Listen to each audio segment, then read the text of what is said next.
السلام عليكم ورحمة الله. أهلا بيكم في مطبخ شيماء إبراهيم. بسم الله، اللهم صل وسلم وبارك على سيدنا محمد. النهاردة بقى نسلق فراخ بلدي بطريقة جميلة عشان ريحتها وناخد شوربة تكون ممتازة. نقول بسم الله، اللهم صل وسلم وبارك على سيدنا محمد. جيبي لي بصلة كبيرة حلوة بشوريها وطماطمايه. هنحط عليهم ايه؟ انا عاملة فرختين، هحط معلقتين ملح ومعلقه فلفل اسود على الحاجات دي كده، ورشه من الكمون.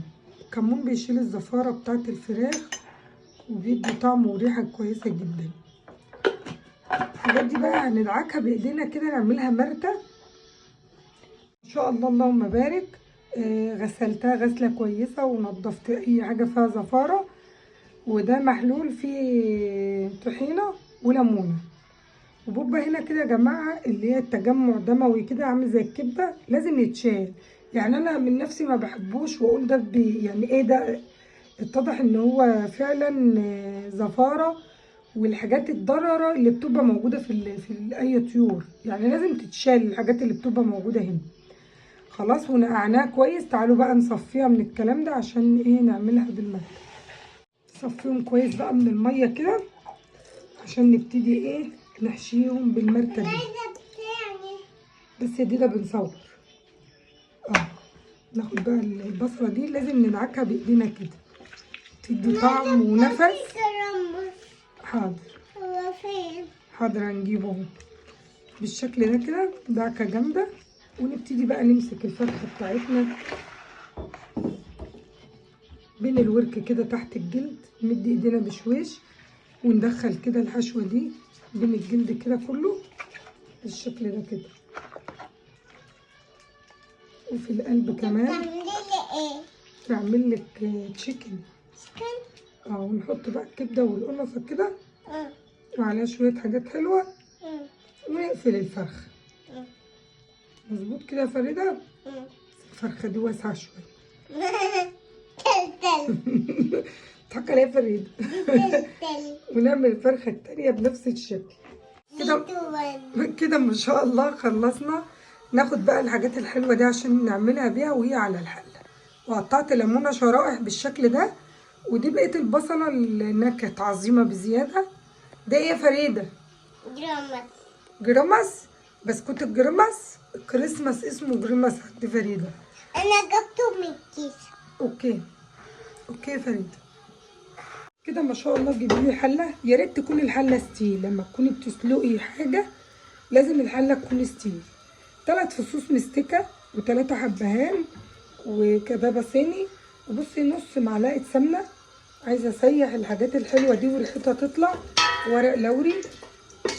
وابتدي ايه اشوحهم تشويحه حلوه كده ريحتهم تطلع. وممكن ننزل عليهم بالبصله كمان. وهنبتدي بقى ننزل بالفراخ بتاعتنا عشان نديها تشويحه سريعه كده. بسم الله اللهم بارك. الشكل ده كده ما شاء الله اللهم بارك. لا حول ولا قوه الا بالله. انزل عليهم بالليمون بتاعي. ودي بقيه الخلطه اديها لها كده ايه، عامله مساج كده. ونشوح الفراخ ونجهز ميه بقى ساقعه عاديه من الحنفيه عشان ننزل بيها للفراخ. كده ما شاء الله احمرت. قلبتها من ناحيتين. سامعين صوت الطشطشه؟ احنا عايزين نوصل لمرحله الطشطشه دي. طشطشت كده بقى والله الريحه ما شاء الله تحفه. انزل عليها بقى بالميه الساقعه العاديه من الحنفيه، مش سخنه من الكاتل ولا حاجه. بالشكل ده كده غطيت عليها بالشكل ده. اظبط الملح بتاعي بقى. حطيت معلقتين.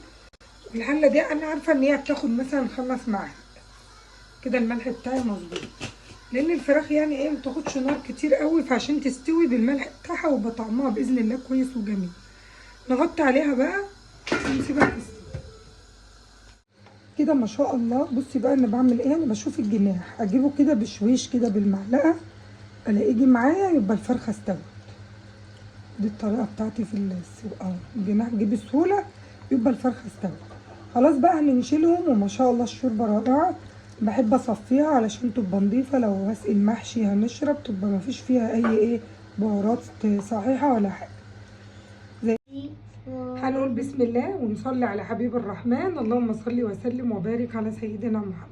ما اقدرش ازعل فريده يا جماعه، هي قالت انت قلتي الكوكيز بتاع الكريسماس بتاعكم خلص. بتاع الكريسماس. وعايزين نعمل ايه؟ هو اسمه ايه يا فريده اصلا؟ الكريسماس.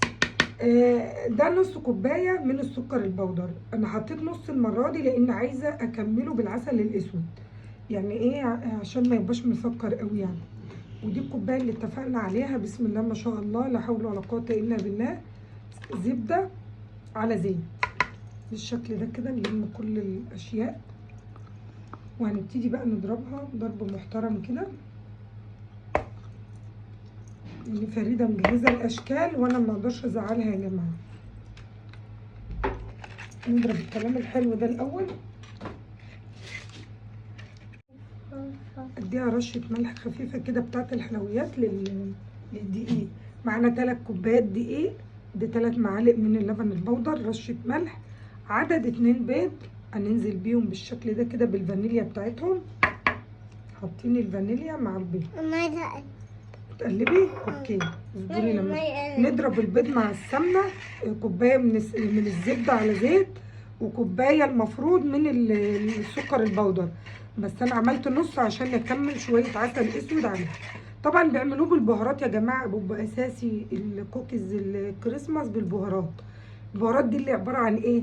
جنزبيل، قرفه، يعني حاجات كتير قوي بصراحه، بس يعني مش مستحبه عندنا، العيال مش بيحبوا الحاجات دي، فانا مستبعداها وبكتفي بالفانيليا.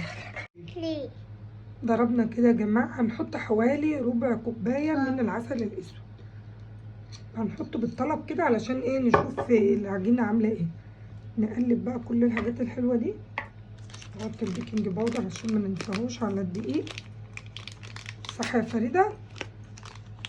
البيكنج باودر هو معلقه كبيره، معلقه كبيره من البيكنج باودر. ويا دودو عايزه تقلبي؟ اوكي. قلبي بقى الزبده والحاجات دي. اوكي. بسم الله اللهم بارك. اتفضلي قلبي. ما ده فريده تقلب، انت قلب. جاهزين القطاعات اهي، الاشكال بتاعت الكريسماس. انا بعمل لك كوكس. ايه؟ كوكيز. اوكي انت كمان يا فريد. ماشي. ممكن اقلب انا؟ وانا ممكن. انا هقلب. ماشي حاضر. هنقلب، ولو عايزه ماده سائله هنضيف معلقه عسل كمان. هقلب. ماشي. واحدة ثانية كده. بسم الله ما شاء الله اللهم بارك. العجينه المره اللي فاتت كنت عامله لها معلقتين لبن، المره دي عشان العسل الاسود ما احتاجتش اي حاجه، وبالعكس احسها اطرى من المره اللي فاتت كمان. هنغطيها بالشكل ده كده، ويلا نجيب مفرشنا ونفتح كيس ونستعد للتشكيل.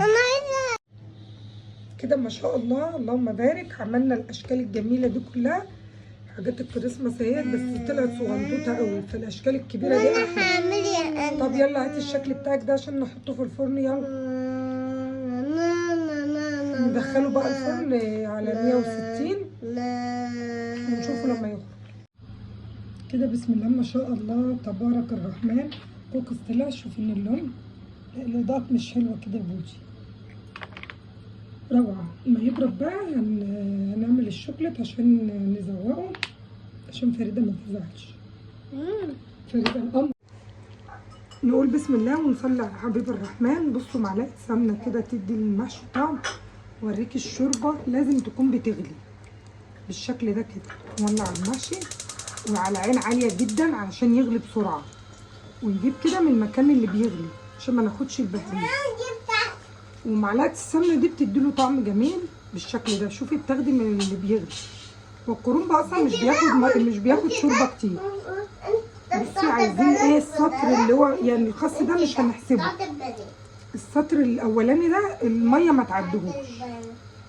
بسم الله بالشكل ده اهو. شايفه انا ابتديت اشوف الميه. نستنى نهز هزه كده، نديله هزه كده محترمه بحيث ان كله يبقى زي بعضه. ومعلقه السمنه دي بتفرق، دي معلقه صغنطوطه على فكره. زي الشوربه كده كده حلوه قوي. هو بقى ما بيغلي بيزيد لان الكرنب بيبقى فيه ميه كتير، ولازم الشوربه بتاعتي تكون بتغلي. انا صفيتها في زي ما انتم شايفين كده في حله نضيفه عشان تبقى سهله في الاستخدام. وده يغلي بقى على النار كده بالشكل ده. نقول بسم الله بقى على ورق العنب. ما شاء الله التكنيك بتاعه مختلف، لازم دبس رمان يديله مزازه حلوه كده. قد معلقتين كده بسم الله. دول عصير ليمونتين، الله اكبر ما شاء الله لا حول ولا قوه الا بالله. قرن شطه بقى فوق وقرن شطه تحت، يدي الموضوع ايه في اللذاذه. شوربتنا بتغلي نفس الكلام. بسم الله اللهم بارك.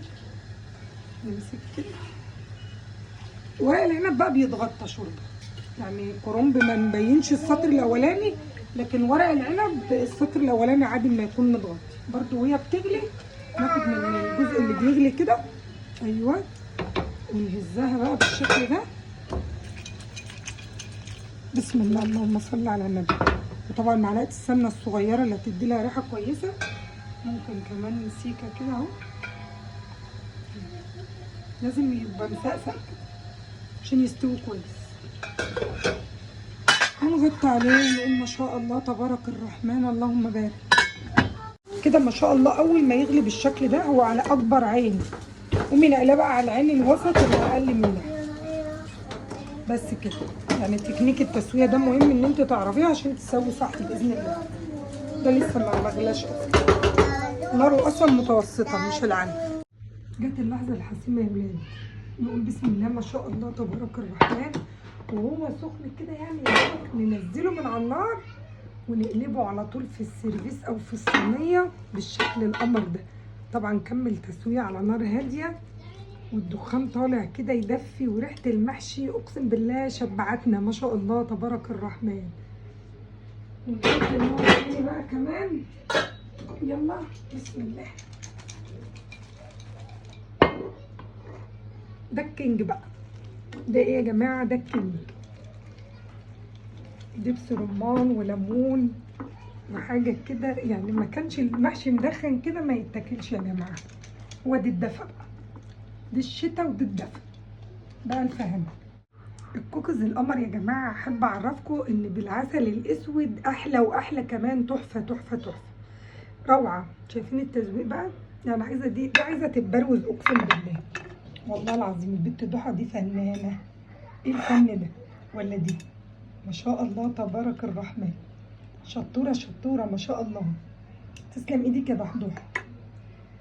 لا لا لا لازم دي تتصور، لازم دي ترجعي لها. الفن كله في الابله ضحى. بس طبعا زين وفريده ما ادوهاش فرصه خالص يعني يا جماعه.